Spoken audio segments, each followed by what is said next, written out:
बिस्मिल्लाहिर्रहमानिर्रहीम। अस्सलाम वालेकुम। उम्मीद करता हूँ तमाम मेरे दोस्त अल्लाह के फजल करम से ठीक ठाक होंगे। वेलकम कहूँगा मैं आपको अपने चैनल PK47 में।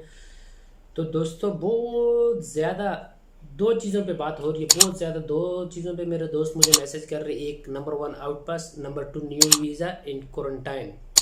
तो मैं तफसील से आपको बताना चाहूँगा, वीडियो को स्किप नहीं करना, पूरी देखना।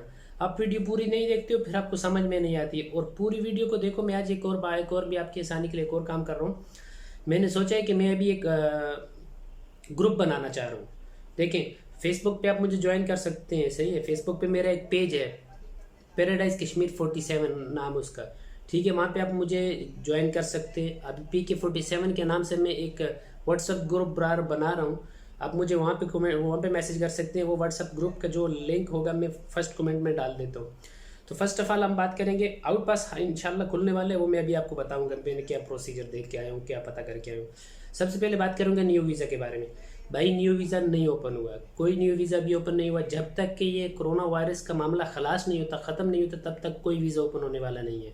आप अगर किसी को बिला वजह पैसे देते हैं वीज़े के लिए तो बेशक दें, आपका खसारा है। मैं नहीं बताता, मैं आपको यही बोलूँगा कि आप किसी को पैसे मत दो, क्योंकि किसी के पास कोई न्यू वीज़ा नहीं है। सिर्फ वही वीज़ा लग रहे हैं जो ऑलरेडी पहले से वीज़े थे, अभी रिन्यू हो रहे हैं, बस दैट्स ऑल। और करंटीना अभी देखिए 11 तारीख से ऐलान कर दिया कि आपने PRC टेस्ट जो है वो पाकिस्तान से करवा के आना। यहाँ एयरपोर्ट पे आपका कोई टेस्ट नहीं होगा। 7 दिन आप क्वारंटाइन में रहने के बाद 8वें दिन जाके आपने क्वारंटीना टेस्ट करवाना है। अगर आपका क्वारंटीना टेस्ट नेगेटिव होएगा तो आप अपना काम कर सकते हो। अगर आपका क्वारंटीना टेस्ट पॉजिटिव होएगा तो आपको 14 दिन के लिए फिर से आइसोलेशन में जाना पड़ेगा। तो ये कंफर्म है। और दूसरी बात, आउट पास मैंने पीछे 2 वीडियो बनाई है। मैंने सबसे पहले पता किया था, क्योंकि मैं आपको सबको पता है वीडियो लंबी हो जाएगी तो फिर आप लोग नाराज़ होते हैं। मैंने अपना एक दोस्त पाकिस्तान भेजा, ठीक है, वो चला गया पाकिस्तान, पहुंच गया वो, तो मैंने चलो जैसे कैसे करके भेज दिया। आउट पास के बारे में जब मैं अपने उस दोस्त को भेज रहा था तो मुझे बताया गया कि 1 तारीख से आउट पास खुलने वाले, लेकिन नहीं खुले अनफॉर्चुनेटली। फिर दोबारा जब मैं गया, जब उसका 7 तारीख टिकट था, मैं दोबारा उसको लेके गया तो मैंने पूछा, सर अभी तक आउट पास नहीं खुला है, क्या वजह है? तो उसने बोला, Rashid this is a surprise.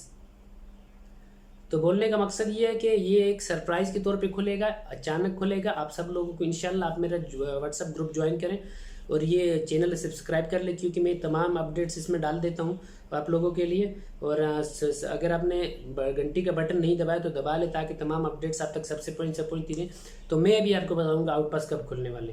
तो इंशाल्लाह 100% मैं आपको 100% गारंटेड बोल रहा हूँ कि इस नेशनल डे पे आउट पास का ऐलान हो जाएगा, क्योंकि मैंने फिर कल से पता किया। अब मैं आपको ऐसा खुल के नहीं बता सकता हूँ, ऐसे सरियाम में नाम नहीं ले सकता हूँ, किससे मैं पता करता हूँ, कौन आदमी मुझे बताता है, मैं कहाँ से न्यूज़ लेके आता हूँ। आदमी का नाम तो मैं नहीं बता सकता हूँ, लेकिन अच्छी एक पावरफुल आदमी है। और यहाँ तक कि उसके सिग्नेचर से ही आउट पास आपको मिलता है। उसके सिग्नेचर के बगैर ना तो आप वीज़ा ख़त्म होकर पाकिस्तान जा सकते हैं, ना तो वीज़ा आपका नया लगा के पाकिस्तान जा सकते हैं। उसके सिग्नेचर के बगैर आप कुछ भी नहीं कर सकते, नील बटन नील है। तो आज भी मेरा व्हाट्सएप ग्रुप आप ज्वाइन कर लेना, PK47 यानी कि पैराडाइज कश्मीर 47 मेरा पेज है फेसबुक पे, वो आप सर्च करके ज्वाइन कर लो, क्योंकि मैं उस पर भी न्यूज़ डाल देता हूँ। और मेरा जो ट्विटर है उसमें राशिद खान, ठीक है, राशिद खान 699 है। मेरा जो व्हाट्सअप है 94859250 है। मैं इस पर भी एक ग्रुप बना रहा हूँ और उसका ग्रुप का जो लिंक होगा वो इसमें मैं दे दूँगा, सही है। और अगर आप मेरे चैनल पर नए हो तो मेरे चैनल सब्सक्राइब कर लें, अगर पुराने हो तो वीडियो को लाइक कर दो, क्योंकि हम आपके लिए वीडियो लेके अच्छी आते रहेंगे इंशाअल्लाह लाज़िम। तो इजाज़त चाहूँगा, अल्लाह ने के बाद।